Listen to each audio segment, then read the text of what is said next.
देखिए हमने back side जो अभी तक जो पढ़ के आए हैं उनको 1 मिनट में रिवाइज करते हैं अपन। हमारे पास सबसे मेन टॉपिक कौन सा था भैया? आवेश। ठीक है, आवेश की प्रकृति अपनों ने बात करी थी, धनात्मक होता है, ऋणात्मक होता है। ठीक है, फिर गुण की बात करती जिसमें 3 थे, यही थे क्या? कौन कौन से? एक योज्यता, क्वांटीकरण और संरक्षण। जिसमें क्वांटीकरण हमारा ज़्यादा काम का है, वो हमें 2-3 ऑब्जेक्टिव देता है। इसमें एक रेडीमेड ऑब्जेक्टिव कौन सा है? मतलब 1 कूलाम आवेश में उपस्थित इलेक्ट्रॉनों की संख्या तो कितनी होती है वो? 6.25। ठीक है ना, मतलब इतने इलेक्ट्रॉन मिलकर 1 कूलाम आवेश बनाएंगे। ठीक है, ये चीज़ बात करी थी। बिंदु आवेश बात किया था अपनों ने। बिंदु आवेश करने के बाद अपनों ने क्या किया था? फिर बल रेखाएं करी थी, विद्युत बल रेखाएं। ठीक है, विद्युत बल रेखाओं के गुण किए थे, विद्युत क्षेत्र की तीव्रता की थी। विद्युत क्षेत्र की तीव्रता कैसी राशि है? सदिश राशि है। दिशा किधर होती है? परीक्षण। करेक्ट हो गया। मात्रक क्या है? न्यूटन प्रति कूलाम। ठीक है, विमी सूत्र वगैरह हम निकाल सकते हैं। एक प्रश्न हमने किया था बिंदु आवेश के कारण विद्युत क्षेत्र की तीव्रता। ठीक है ना, बिंदु आवेश के कारण विद्युत क्षेत्र की तीव्रता जो हमें मिला था फार्मूला उसका E बराबर में 1/4 पाई एप्सिलॉन 0 बोलो Q बाई दूरी का वर्ग। ठीक है ना, यही था हमारे पास। हमने प्रश्न लिखा था कि बिंदु आवेश के कारण किसी बिंदु पर कहीं पर विद्युत क्षेत्र की तीव्रता के लिए व्यंजक ज्ञात करना है। ठीक है, तो वो आया था अपने पास ये। तो बिंदु आवेश के कारण अब हमने द्विध्रुव भी कर लिया है, तो अब द्विध्रुव के कारण बात करेंगे अपन। ठीक है, तो उसके लिए क्वेश्चन लिखो आप। विद्युत द्विध्रुव के कारण अक्षीय स्थिति में विद्युत क्षेत्र की तीव्रता के लिए एक नया वर्ड आया, इसमें कौन सा? अक्षीय स्थिति। ठीक है ना, तो 2 है, अक्षीय स्थिति और निरक्षीय स्थिति। इसमें अपने पास मान ले जाए ये द्विध्रुव है, एक प्लस हो सकता है, एक माइनस, इनकी स्थितियां बदल सकती है। तो इसकी लंबाई के अनुदिश, मतलब अगर खिड़की की बात करें तो खिड़की इस द्विध्रुव के सापेक्ष कैसे है? अक्षीय स्थिति में। और पंखे की अगर बात करेंगे तो पंखा कैसे है? निरक्षीय स्थिति में। यानी कि द्विध्रुव की लंबाई के अनुदिश यानी कि क्षैतिज दिशा को क्या बोला जाएगा? अक्षीय स्थिति। और ऊर्ध्वाधर दिशा को क्या बोला जाएगा? निरक्षीय स्थिति। ये 11वीं में पढ़ा अपनों ने, हो अक्षीय स्थिति और निरक्षीय स्थिति। ठीक है ना, आंसर में लिखो द्विध्रुव की लंबाई के अनुदिश की स्थिति को अक्षीय स्थिति कहते हैं। लाइन बदलो, ऐसा व्यंजक हेडिंग लिखो, डैश लगाने के बाद माना कैपिटल AB कोई विद्युत द्विध्रुव है जो +Q और -Q आवेशों से मिलकर बना है। डायग्राम इधर देखें फिर बनाएंगे आप। जब मैं बोर्ड पर लिखूं तब कोई भी लिखेगा है। हमारे पास एक धन ध्रुव, एक ऋण ध्रुव से मिलकर बनने वाला कोई द्विध्रुव जिसको नॉमिनेट करा है हमने AB। इसका ये कौन सा पॉइंट है? मतलब क्या कहते हैं? उदासीन बिंदु। परिभाषा क्या होती है? देखिए, यहाँ उदासीन बिंदु से स्मॉल r दूरी पर अक्षीय स्थिति में, सब वर्ड सेटेड है यहाँ पर। अक्षीय स्थिति में कोई बिंदु कैपिटल P है जहाँ पर हमें क्या करना है? विद्युत क्षेत्र की तीव्रता ज्ञात करनी। हम ये मान लेते हैं कि प्लस के कारण E1 है तो माइनस के कारण E2 हो जाएगी। तीर का निशान एक दूसरे के विपरीत क्यों? क्योंकि प्लस माइनस है। ठीक है, और तीव्रता सदिश राशि होती है इसलिए दिशा बताना पड़ती है। डायग्राम बनाओ। हो गया का डायग्राम। यहाँ देखें किसी भी डायग्राम की लैंग्वेज किस तरीके से जो दिख रहा है वो, और एक्स्ट्रा लोड लेने की ज़रूरत नहीं है इसमें। यहाँ क्या दिख रहा है आपको? AB कोई द्विध्रुव जो +Q -Q से बना हुआ है।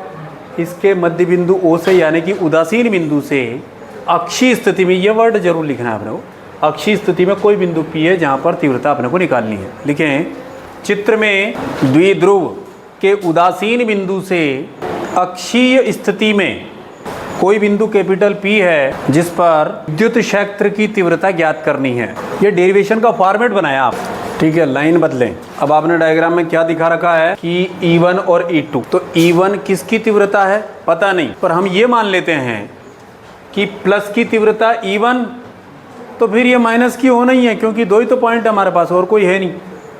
तो नीचे की लाइन से यदि द्विध्रुव के कारण बिंदु P पर विद्युत क्षेत्र की तीव्रता कैपिटल E1 और E2 हो तो, सिर्फ बोर्ड पर देखें, हमारे पास बिंदु आवेश के कारण जो विद्युत क्षेत्र की तीव्रता आई थी वो क्या फार्मूला था, जहाँ r क्या है दूरी, q क्या है आवेश, 1/4πε0 क्या है विद्युतीय नियतांक, जिसके बारे में जानकारी है क्या अपने को, क्या है।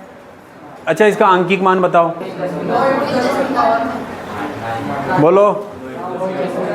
9 × 10⁻⁻, मात्रक क्या है, न्यूटन इंटू मीटर स्क्वायर प्रति कूलाम।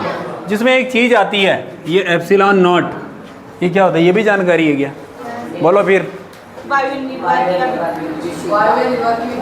क्या बात है गोविंद, वायु निर्वात की विद्युतशीलता, जिसका मान भी याद है अपने को, ठीक है ना, और मात्रक भी याद है, दिलीप भी बता देगा। बताओ दिलीप, केमिस्ट्री में क्यों घुसे हैं, फिजिक्स का लेक्चर है, क्या मात्रक होता है इसका, बोलो सपना। अरे जो अभी आपने बोला ना उसका इन्वर्स कर दो, वो मात्रक एप्सिलॉन नॉट का है, कल अपने डिस्कस किया तो था। जो अपनों ने टेक्निक की बात करी ना, वो तरीका, वो विधि, टेक्निक आपको रोज़ यूज़ करनी है, ठीक है, तो ही अपने को ये चीज़ें याद रह पाएगी। इधर देखें, बारी बारी विद्युत क्षेत्र की तीव्रता की बात कर लेते हैं अपन यहाँ पर। तो प्लस Q आवेश के कारण P पर तीव्रता, ठीक है, वो फार्मूला ध्यान में रखेंगे अपन। तो हमारे पास क्या वैल्यू है, प्लस के कारण E1 मानी है अपनों ने, तो E1 बराबर, ध्यान देना, 1/4πε0, ये तो कांस्टेंट वैल्यू है। यहाँ पर Q मतलब आवेश, ठीक है, और दूरी, तो किन दो बिंदुओं के बीच की दूरी है संदीप, जिसके कारण ज्ञात कर रहे हैं और जिस पर ज्ञात कर रहे हैं। किसके कारण ज्ञात कर रहे हैं, किस पर ज्ञात कर रहे हैं, तो बोलो प्लस से लेकर P तक कितनी दूरी है इसकी, अरे A से P तक की है, A से P की घात 2, ओके। इस AP स्क्वायर को एडजस्ट करूंगा मैं, कैसे, यहाँ पर चूंकि AP बराबर में, ध्यान देना आप, यहाँ से यहाँ तक का जो है, इसको मैं इतना और इतना टुकड़ा करके लिख देता हूँ, तो पूरा A से P तक की दूरी आ जाती है।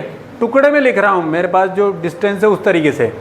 तो यहाँ पर बोलो O से P तक और O से A तक करेक्ट है क्या, O से P तक हमारे पास R है, और O से A तक कौन है, O से A तक कौन है, O से A तक, अरे ये द्विध्रुव की प्रभावी लंबाई 2L है, तो ये आधा ही होगा ना, L, तो ये L हो गया हमारे पास। कल वाला मैटर ढंग से पढ़ के नहीं आए आप लोग, रोज का रोज ही पढ़ना है, ये बात पर्टिकुलर एक एक को कहना नहीं पड़े हैं, सार्वजनिक है, सबको पढ़ के आना ही है। आज जो पढ़ाया कल पढ़ के आना, सही है कि नहीं संदीप, तुम सत्यनारायण को बोल देना इधर। तो इधर देखिए हमारे पास E1 बराबर, ये वाला वैल्यू ऊपर अप्लाई कर दो, 1/4πε0, और ये चार्ज यहीं पर है AP, मतलब R प्लस L की घात 2 पर कथा लगा दिया, ये नंबर 1 समीकरण हो गई है। अब बिल्कुल सेम प्रोसेस अप्लाई करने वाले माइनस वाले पर, तो यहाँ क्या लिखेंगे अपन, हाँ इसी प्रकार शब्द लिखेंगे, ताकि ज़्यादा मेहनत नहीं करनी पड़े अपने को। इसी प्रकार का मतलब सामने वाला ये समझ जाता है कि हाँ ये प्रोसेस आएगी। इसी प्रकार क्या, Q आवेश के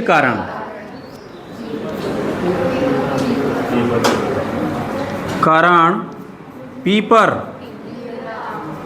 तीव्रता, ठीक है, तो क्या हो जाएगा, E2 करेक्ट है, E2 बराबर 1/4πε0, फिक्स वैल्यू, कोई नहीं बदलेगा इसको।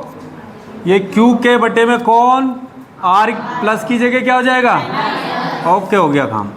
अब ज़रा इंपॉर्टेंट चीज़ देखो आप, ठीक है, मान ले जाए प्लस के कारण तीव्रता किधर है, उधर विंडो साइड, ठीक है ना, और माइनस के कारण क्या है, अपोजिट डायरेक्शन में, तो गेट साइड हो जाएगी।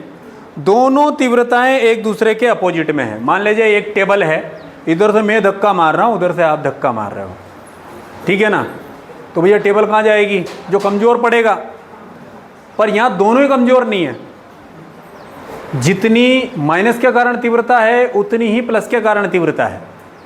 तो फिर परिणाम क्या निकलेगा उसका? तो उसके लिए परिणाम जो है उसके लिए क्या करेंगे अपन, अधिकतम में से मतलब जो ज़्यादा है उसमें से कम को घटाएंगे। तो विद्युत क्षेत्र की तीव्रता दूरी पर निर्भर करती है क्या? ये देखो आप यहाँ पर इस फार्मूले को आप इस रूप में देखो, E बराबर, ये तो नीतांक है ना, तो ये हो जाएगा 1/r², मतलब दूरी पर निर्भर कर रहा है क्या? दूरी के व्युत्क्रमानुपाती है क्या? यानी कि दूरी बढ़ाओगे तो तीव्रता कम होगी, अगर तीव्रता बढ़ानी है तो दूरी को कम करना, करेक्ट है ना?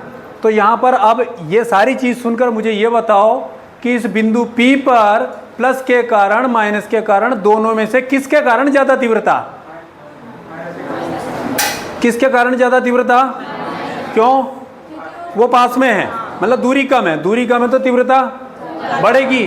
तो ज़्यादा में से कम को घटा रहे, मतलब E2 में से E1 को घटाएंगे अपन, क्योंकि माइनस के कारण E2 शो करी है अपनों ने। तो यहाँ पर एक लाइन लिख देते हैं अपन, देखें, यदि P पर परिणामी तीव्रता कैपिटल E हो तो परिणामी तीव्रता यहाँ पर E बराबर, बोलो, अधिक में से कम को घटाएंगे, तो यहाँ पर अधिक कौन? माइनस के कारण, कम कौन? प्लस के कारण। तो 2 में से एक ये घटा दिया है, नंबर 3 समीकरण हो गई है। 1 और 2 से वैल्यू रख दो इसमें, पहली और दूसरी समीकरण से मान रखने पर क्या हो जाएगा? वैल्यू रख रहा हूँ सिर्फ मैं, E बराबर, बोलो, Q के बटे में जो 2 का मान है R माइनस L² माइनस, ठीक है, थोड़ी जगह कम पड़ेगी क्या अपने को, 1/4πε0 मिला देंगे इसमें, बोलो, Q के बटे में R प्लस L²। देखना अब यहाँ पर मैं जो स्टेप कर रहा हूँ बगैर बोले समझें आप। Q के बटे में 4πε0 1/r माइनस में L² माइनस में 1/r प्लस में L²। क्या किया मैंने, कोई बताएगा जरा? करेक्ट है ना? देखो Q दोनों में था, 1/4πε जो दोनों में था, इसलिए कॉमन आ गया है, तो जो बचा है वो लिखा मैंने।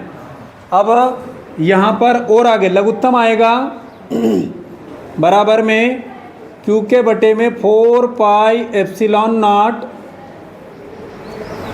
गोविंद ये नज़र आ रहा है क्या लिखा है मैंने, कि ज़्यादा छोटे अक्षर हो गए? हाँ ठीक है। तो हमारे पास R माइनस में L दोनों लघुत्तम आएगा, R प्लस में L, इसका गुणा उधर, इसका गुणा उधर, मतलब लघुत्तम कैसे लेते हैं आप जानो।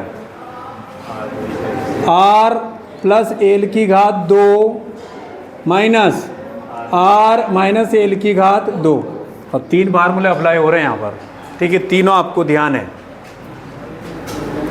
हाँ चलो, A प्लस B² वाला लगेगा एक, तो ये हो जाएगा A² B² वाला, दूसरा माइनस वाला लगेगा,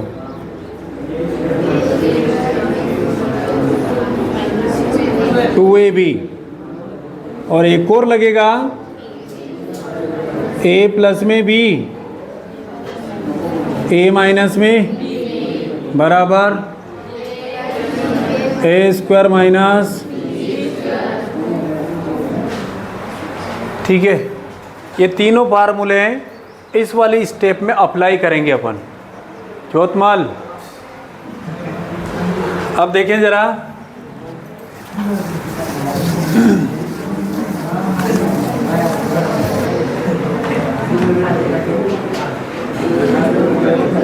फार्मूला अप्लाई करेंगे तो क्या मिलने वाला है अपने को? यहाँ पर जो कॉमन वैल्यू है वो तो एज इट इज है, 1/4πε0 बात कर रहे हो क्या? मैं रुक जाता हूँ ना, आपकी बात इंपॉर्टेंट हो तो। अब देखिए आप, इसको ओपन किया, इसको ओपन किया, हल किया, तो मैं डायरेक्ट ऐसा लाइन लिखूँगा कि हल करने पर, ठीक है। और भैया इतना बड़ा डेरिवेशन करेंगे कि हल करने वाली चीज़ तो आप खुद समझो, समझाएंगे ना। तो देखें यहाँ पर हल करने पर अब किस तरीके से, देखो E बराबर 1/4 पाई एप्सिलॉन 0, ध्यान देना, हल करने के बाद जो बचेगा ना वो लिख रहा हूँ, और कैसे आया वो भी अभी देखते हैं अपन। 4R L ये बचेगा हमारे पास, ठीक है।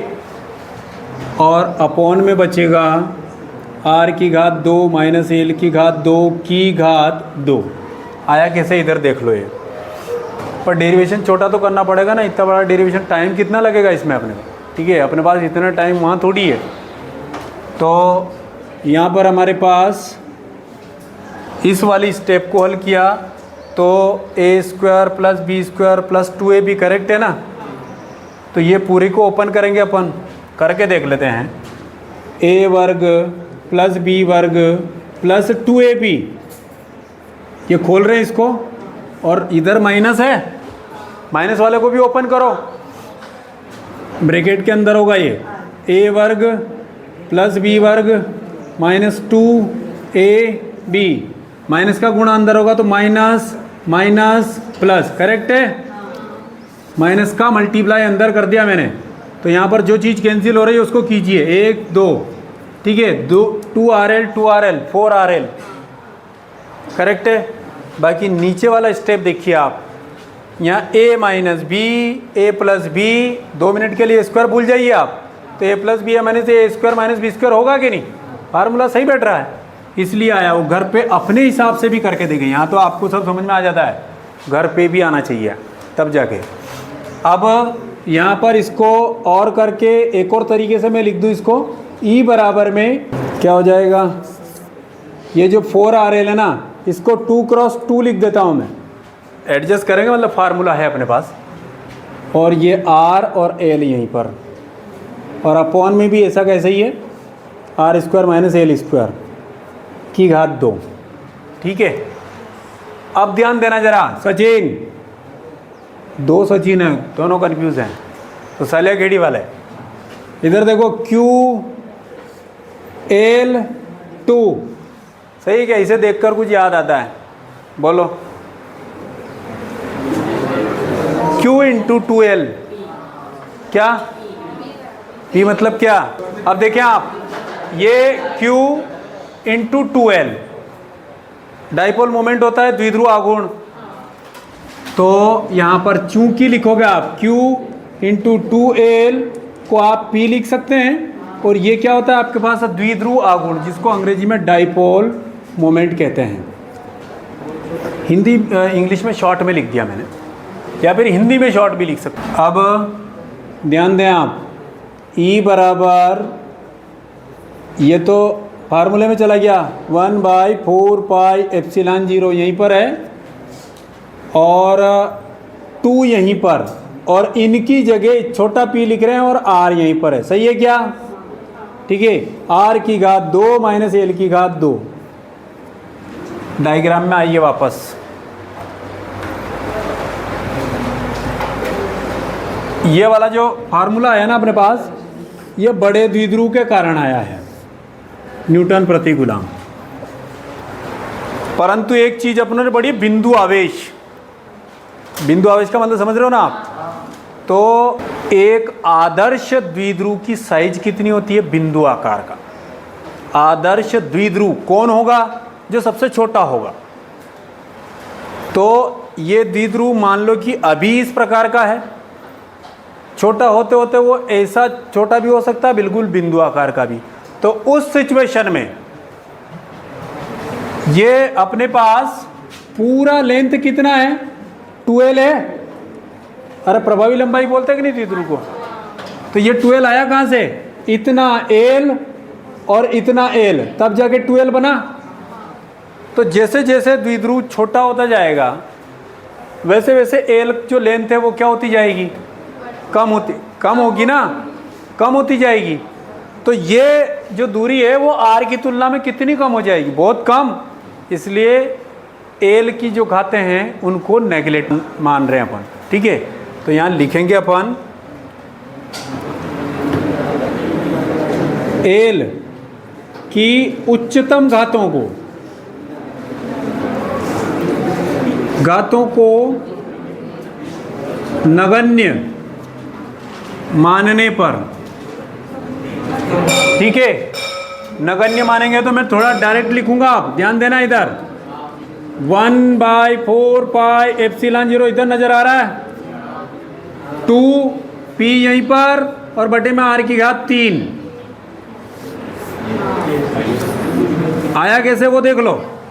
यहां के बाद देखना हमारे पास E बराबर 1/4 पाई एप्सिलॉन 0 इंटू में ये 2pr यहीं पर है, r की घात 2 माइनस एल तो 0 मान रहे ना अपन, तो वो तो पूरा 0 हो गया, यानी कि इसकी भी घात क्या हो गई, कुल मिला के E बराबर 1/4 पाई एप्सिलॉन नॉट 2pr यहीं पर है, r की घात 4 हो जाएगी क्या, 4 से 1 कैंसिल हो जाएगी तो 3 ही तो बचेगी, ठीक है ना। उतार लो जरा डेरिवेशन।